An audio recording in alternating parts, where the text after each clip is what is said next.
Science blog চ্যানেলে আপনাদেরকে স্বাগত। এখন যে বিষয় নিয়ে আলোচনা করব, যে এসএসসি রিলেটেড দুটি কেস নিয়ে, যেটা সুপ্রিম কোর্টে আগামীকাল উঠছে। তো আসুন শুরু করা যাক। এসএসসি কাল জোড়া শুনানি সুপ্রিম কোর্টে। এই সময়ে এটা খবর, যেখানে বলা হচ্ছে যে স্কুল সার্ভিস কমিশন অর্থাৎ এসএসসি ইস্যুতে আগামীকাল সোমবার জোড়া মামলা শুনানি হওয়ার কথা সুপ্রিম কোর্টে।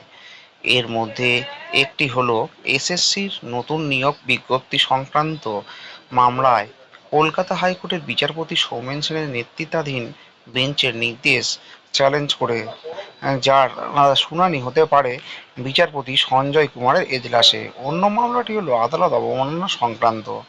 সেখানে নাম রয়েছে পশ্চিমবঙ্গের মুখ্যমন্ত্রী মমতা বন্দ্যোপাধ্যায়ের। সুপ্রিম কোর্ট সূত্রের খবর, এসএসসির 2016 এর প্যানেল খারিজের পরে নেতাজি ইন্ডোর স্টেডিয়ামে চাকরিহারাদের একটি সভায় মুখ্যমন্ত্রী কিছু মন্তব্য করেছিলেন। সেই মন্তব্যের ভিত্তিতে একটি সংগঠন কন্টেম্প্ট পিটিশন দায়ের করেছে।